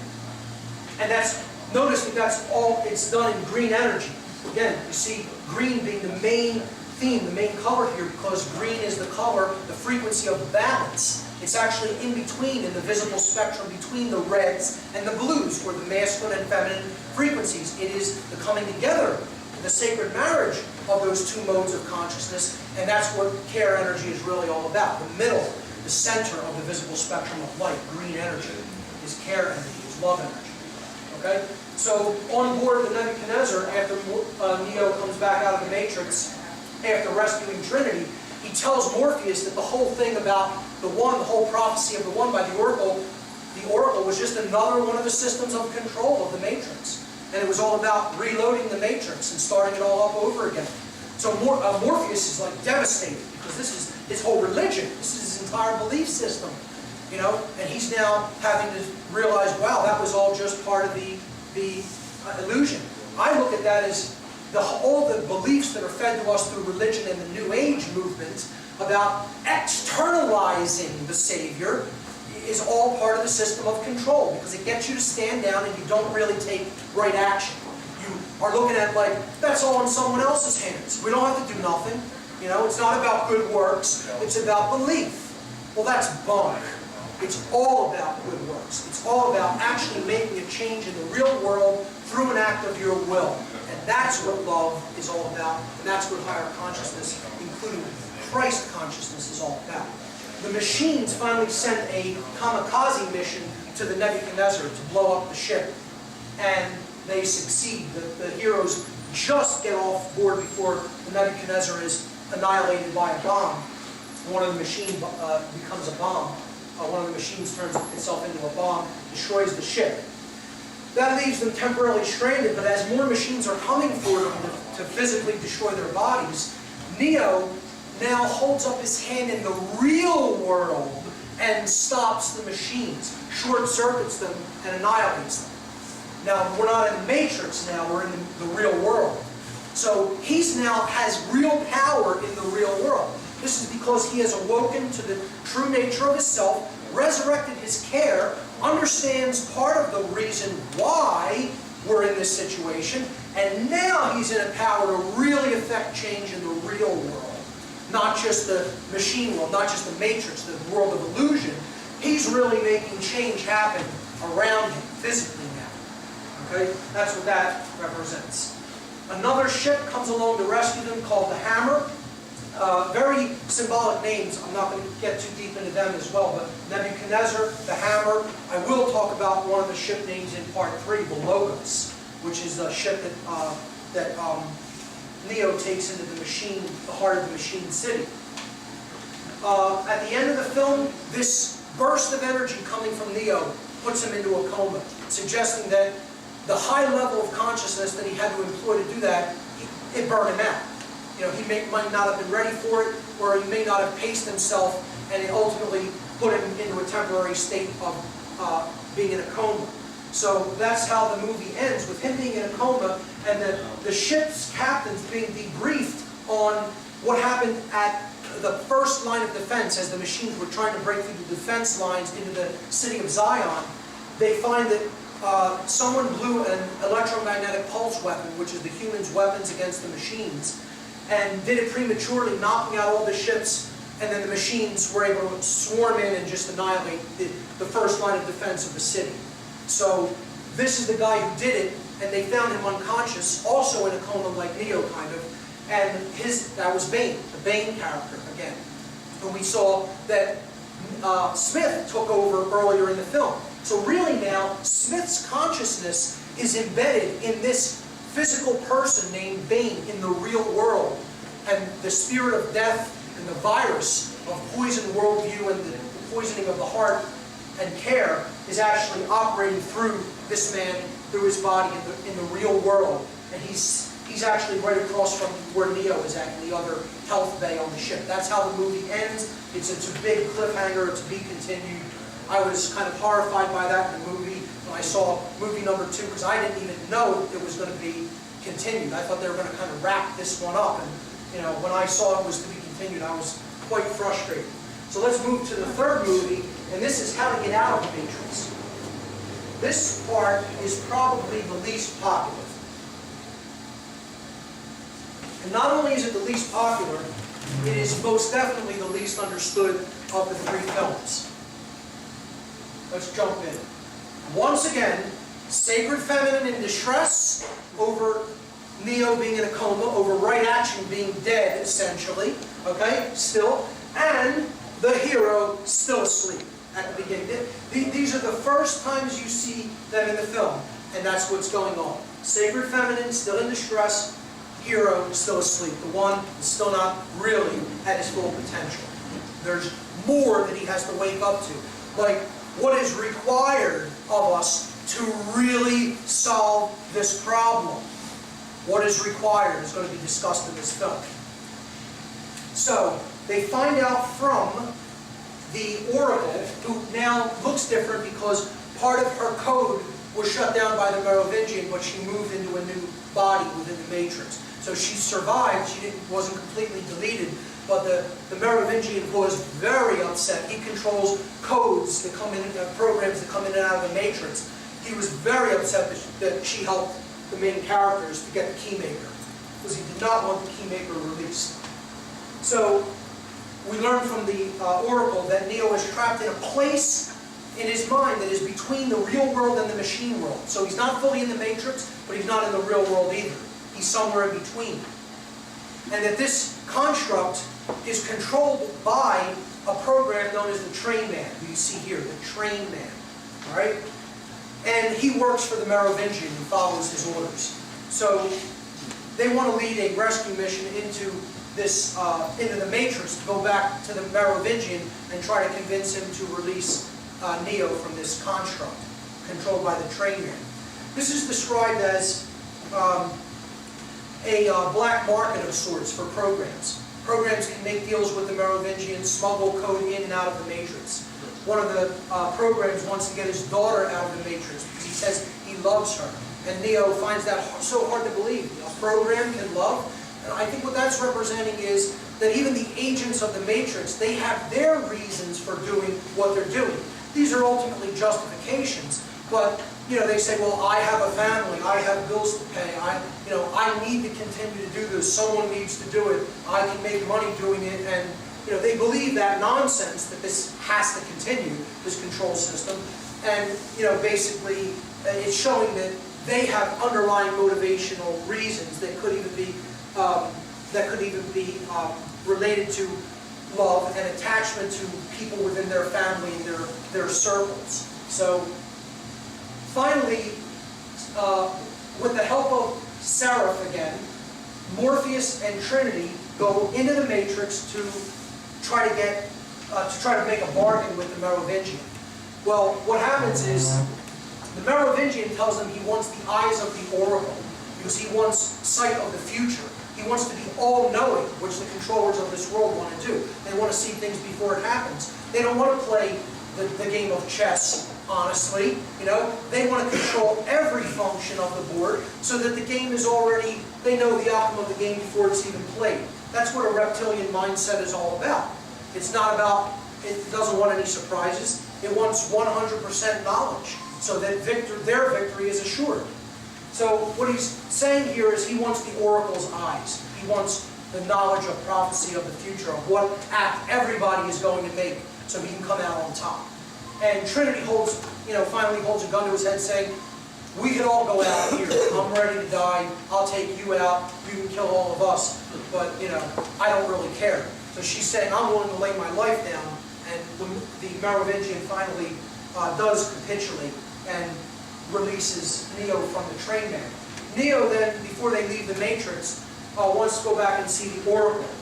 And this conversation is very important to the plot. The Oracle says to Neo, she tells him that the architect told him what he told him because he is incapable of seeing past any choices. Because he doesn't understand choice. He is robotic consciousness. He's machine consciousness. He's left brain only consciousness that is divorced from any right brain intuition. So he doesn't have holistic intelligence. He can't really see the big patterns, the heuristic patterns. He can't see the forest for the trees. He can't even see the choices that are really right before him because he doesn't really understand choice or free will. He is totally deterministic. Okay? He's a machine mind. That's how a machine thinks. He says to him, choices are all variables in an equation. One at a time, linearly, a variable must be solved and countered. And that's how the left brain thinks. He says that's his purpose, to balance the equation, to make sense of reality and order and, make constructs out of things. Okay? And Neo says, what's your purpose? And she says, to unbalance it. Because she's the right brain aspect. She's the chaotic aspect. She's the intuitive aspect. She's the part that thinks heuristically and big picture thinking. All right? She can see intuitively into the future. She's non-linear time-based thinking, not time-bound awareness. So her purpose is to unbalance that left brain side, to bring balance to it, in other words. The Oracle then says, I see the end coming, the darkness spreading. I see death. And she's referring to Smith, this spreading of this virus within the entire world, within the matrix. She says, you are all that stands in his way. Very soon he's going to have the power to destroy this world. But I believe he won't stop there. He can't. He won't stop until there's nothing left. Okay, so the desire to control death, the destruction of the heart energy, doesn't want to stop. This darkness wants to infest everything until it has consumed everything. And Neo says, what is he? Referring to Smith. And she says, he is your opposite, your negative. Because Neo represents light and the will for freedom. And Smith represents death, decay, entropy, darkness, and the will to enslave. Okay? So she says, he is the result of the equation trying to balance itself out. So Smith finally comes into the Oracle and assimilates her, gaining her eyes. So now death, entropy, decay, actually has the vision and the foresight that it needs to move forward to really infest everything. So since we're talking about what these different programs within the matrix represent, I made this chart that breaks it all down. The architect of the matrix is the human ego, run amok, totally going out of control, not checked whatsoever. And that's what's putting us deeper and deeper into the control system. He is left brain dominance, pure left brain, as I've been talking about. He is also the R complex, because when we're in a left brain form of imbalance, the executive command functions all get shunted and get rooted within the R complex, which is our base brain, our reptile mind. And that's why controllers all act like reptiles. It's all about me, what I can get, what I can hoard, and screw everybody else. Okay? It's about the desire for control. That's the architect of the matrix. That's what got us into this mess. It is the deterministic aspect of creation. I would say it's the deterministic aspect of thinking, really. All right? It's determinism is what the architect represents. No wavering, no free will, no choice. Hard-line approach. Okay? The oracle represents the human intuition. She is right brain dominance. So you could look at that as New Age beliefs that don't include the negative or are way outside time-bound awareness. But there's not really balance there either. Okay? She could be interpreted as the midbrain or the limbic brain, the limbic system. She represents prophecies, seers, New Age belief systems. And she is the randomness aspect, the non-linear, non-time-bound aspect of ourselves, our mind. The Merovingian, again, he represents the dark occultist, the satanic aspect within creation. The opposer. Don't look at this as just a mythical character here. We're talking about the force that divides us from within ourselves. Satan in the original Hebrew language means the adversary, the one who opposes, the one who divides. It's divisive consciousness. It's me first only consciousness. Carnality and base desires being all you care about. You want to feed the beast. Okay? It's manipulation and deception to get what you want. That's what he represents.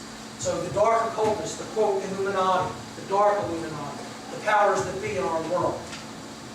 Smith, of course, represents fear and death, spreading everywhere like a plague, like a virus, like a black cancer that infests the heart. He is poisoning, sickness, disease. That's why he goes into Bane. Bane means poison. It means the agent of death. He's a virus that is infecting us. He is darkness, decay, entropy, the breakdown. Ultimately, at a grand scale, he's cataclysm, being driven by imbalanced consciousness. All right? Those are the programs within the matrix. So, finally, the captains are discussing their strategy because they're kind of stranded outside the city of Zion. They're trying to get back in so that they can help the war effort because the machines are rapidly approaching. And in the middle of them making plans, all very, left brain, what are we going to do type plans, Neo barges into the room and says, I know what I have to do. Okay, here's what he says. He says, I know what I have to do. I need to take one of the 2 ships that are left, take it by myself, and take it to the machine mainframe, the machine city. And they look at him like he's completely mad, like he's completely insane. What he's saying is, I have to take this consciousness and bring it into the heart of the enemy. I have to get it into the heart of the people who are ultimately still powering the control system. And they're looking at him like he's completely mad. You have no weapons. What are you going to do yourself? No ship has ever gotten within 100 kilometers of the machine's defenses. You're going to do it with 1 ship yourself. They say it's a waste, you're committing suicide. Even Morpheus doesn't really speak up and is very hesitant and questioning of Neo. Finally, Morpheus's old girlfriend, Niobe, one of the captains as well, says, you can have my ship. And when Morpheus says, why are you doing that? You've never believed in the prophecy of the One. She says, I still don't. I believe in him. I believe in Neo. I believe in his power to effect change. I don't need to believe in a prophecy. Okay? So she gives him her ship and lets him take it with Trinity into the heart of the machine world, the machine city. Meanwhile, on the other ship, Bane woke from his coma and killed the medic on the other ship. And he now goes onto the ship and hides there, the ship that Neo and Trinity are going to take to the machine mainframe. He's going to try to stop them, of course. Okay? And that ship is called the Logos, which we'll get to in a moment. So Bane is now on board the Logos, and he's holding Trinity captive. Again, he represents Smith, which represents death and the destruction of care, and he's holding the sacred feminine captive. All right? Neo tries to rescue her, and he is blinded by Bane. Bane shoves an exposed electrical cable into Neo's face and burns his eyeballs out. Okay? He actually burns away his eyes. So Neo is now blind, and Bane calls him the blind Messiah, because his sight to the physical 5-sense world is now gone. He's not relying anymore on physical senses. He's relying on his spiritual senses. He's relying on higher sight to see the world around him. And he's not just looking at things from a 5-sense perspective. Now, just like he could see the code within the matrix with a higher form of consciousness, he could see the things that are going on in the real world, just as they are. So he sees this, demon consciousness in Bane, which is Smith inhabiting him. It's death inhabiting him. And he finally does dispatch Bane, and they continue on their way to the machine city. Meanwhile, on Zion, the troops are preparing to do battle with the machines. And they're all very hesitant and very nervous because they don't think many of them are going to survive, if any of them at all. So, the battle finally begins when the machine consciousness breaches the defenses of Zion and comes into the city like a swarm of locusts, annihilating everything. Their numbers are too great, and this is suggested that the numbers of the people who are still totally attached to the system of control in our world, and who will give over all of their energy and their bodies for the perpetuation of that control, are still so overwhelmingly vast that it is like we are literally up against a plague of locusts. Okay, that's what that represents. That so few are woken up to the evil of their actions that they will do the bidding of the machine consciousness full bore, no matter what it means, even if it means the destruction of humanity. So Niobe pilots a ship through the mechanical pipes leading back into the city of Zion, and they explode an electromagnetic pulse weapon, which gives them a little bit of breathing room. It destroys enough machines to give them some breathing room. During the aftermath, there's a conversation between Neo and the council members, and he says that Neo is doing what he believes he must do. In other words, he has found his true purpose. He's doing what he thinks he believes he really needs to be doing. He's doing his work. He now knows that this is what work he needs to do, and he's finally doing it. Meaning, taking that understanding of consciousness and bringing it into the machine world, bringing it into the mind and heart of the people who are still in that diseased level of consciousness, to help to change them. That's what Neo is finally doing, which is what his purpose is. He says, I don't know, Morpheus is saying about Neo, I don't know if he'll reach the machine city. And if he does, I don't know what he can do to save us. But I do know that as long as there is a single breath in his body, he will not give up, and neither can we. And this is the main message of the third movie. That what it's going to take to get us out of this current condition of humanity is sustained willpower, sustained effort, not giving up, not just expecting results quickly, and if they don't happen, then just saying, oh, it didn't work. Sustained willpower is what is required in order to solve this problem. Okay? Let's move on. Neo and Trinity approach the machine city. I wish you could see a little bit clearer in this slide, but there are three main pipes that lead from the power plants that all the people are plugged into, giving their energy, and it's leading to the machine city, which is very far away from the power plants. This represents something very profound. There are three channels. There are three forms of energy that the machine consciousness is feeding on through us. And that is our thoughts, our emotions, and our actions. They feed on mental energy, us giving our thoughts over to their way of thinking and their worldview.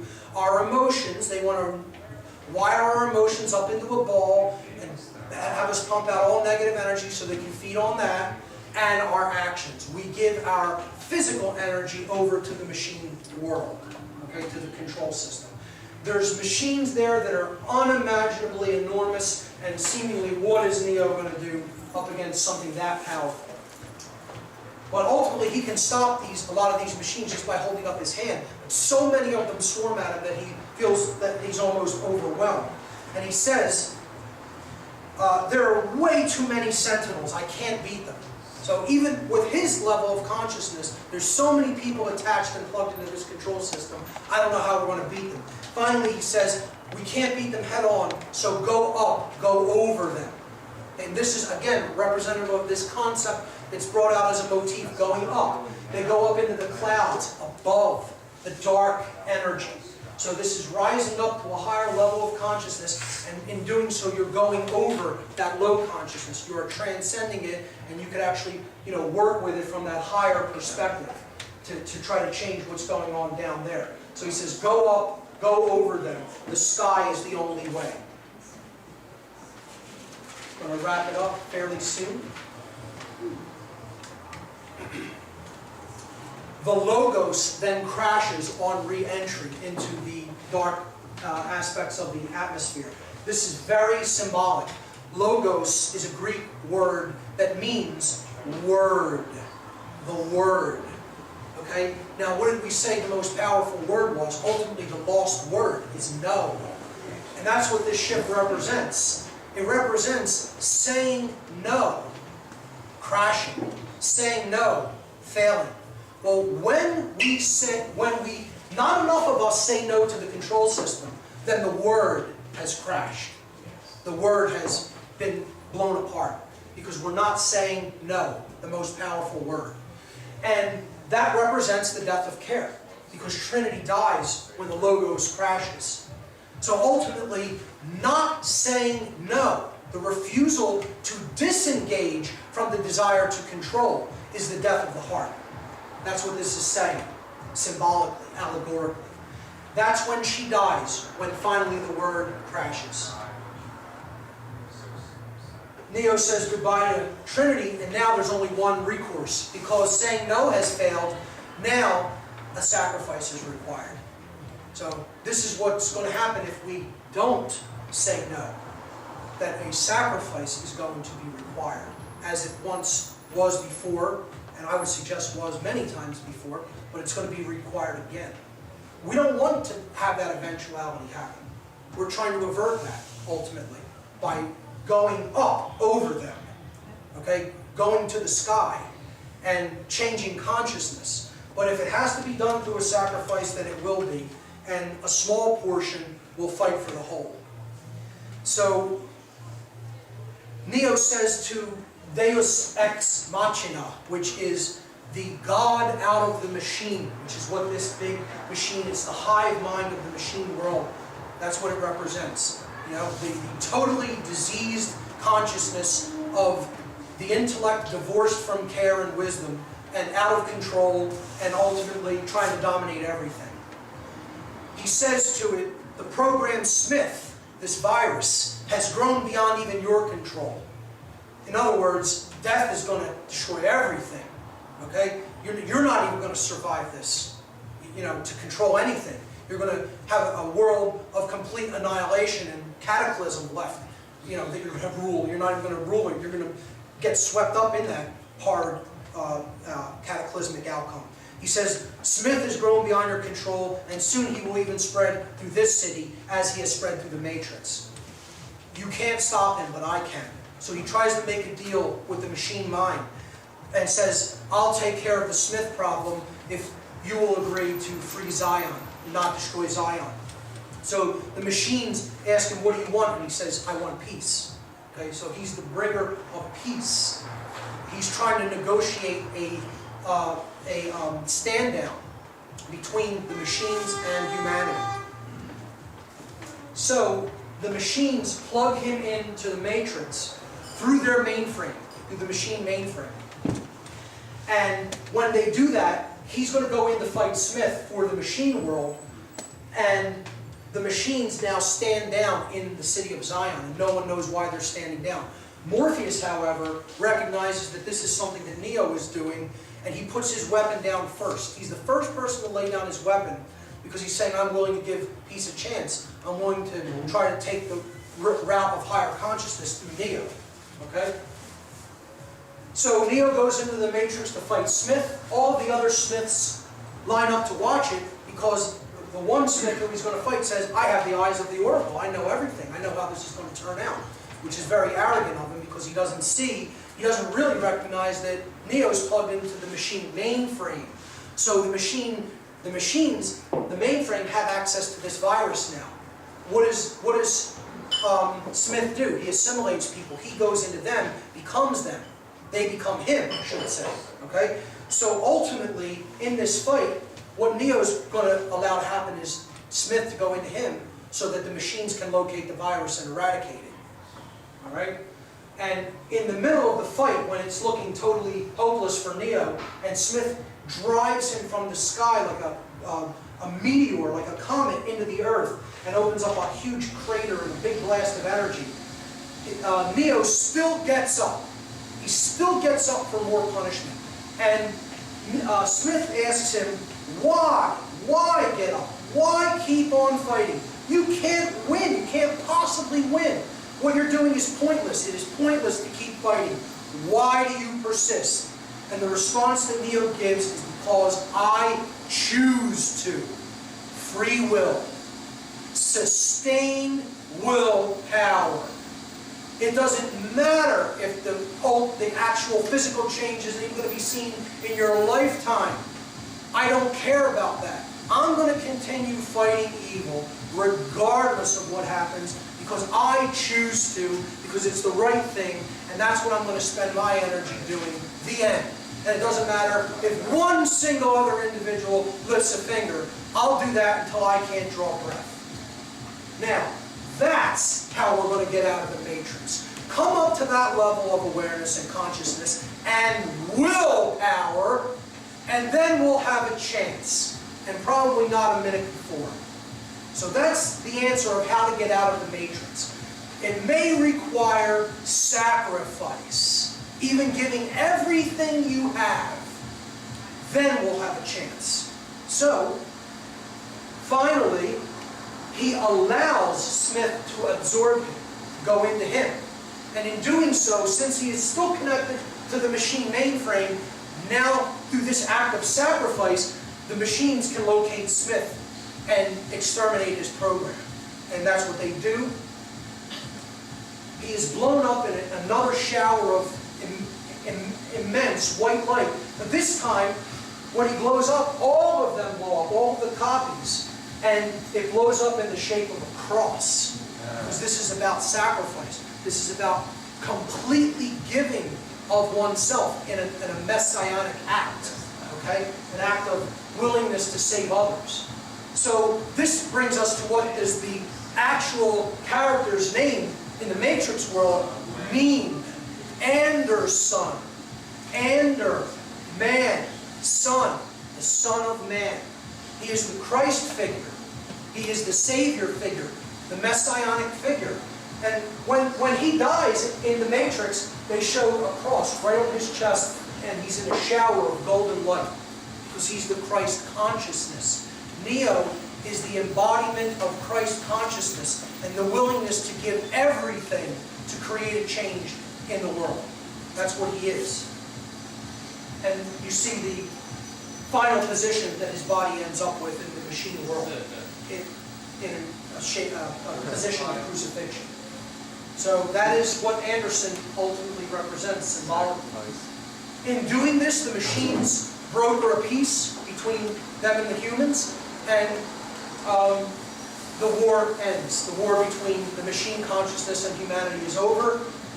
This is announced to the people of Zion. They rejoice that the war is finally over and they can move on with their lives. The final scene is a conversation between the Oracle program, who now comes back into the Matrix. She is resurrected as well, after having been absorbed by Smith, and the Architect. And the Oracle character says to the Architect, well, the people of Zion are free, but what about the others? What about the people who are still connected to the Matrix, these power plants in the Matrix? She says, what's going to happen to them? The ones that won out. And the Architect has brokered a deal because of what Neo has done for the machines by eradicating Smith. See, it's about, he has conquered death. That's another concept of the Messiah or the Christ. He's conquered death. He is light. He conquers darkness. So, in an act of sacrifice, that light energy has conquered the dark. And the answer that the Architect gives is the profound ending message of the whole series, the whole trilogy. He says to the Oracle that the ones that won out will be freed. That is the final message of the Architect in the film. He says, obviously, they will be freed. So in other words, the desire to want to get out of the system of control is where it has to all start. And that's where it will start for other people who have not yet seen the truth, but if they want it badly enough, they will be freed at some future point. And that's the message of hope that the trilogy concludes with. However, there is one other question that is what the whole trilogy is ultimately about. And I'm going to wrap up with this question and I'll leave you with it. And that is, ultimately, not even allegorically or symbolically, but in the real world, the question of this trilogy is, in the real world, who is the one?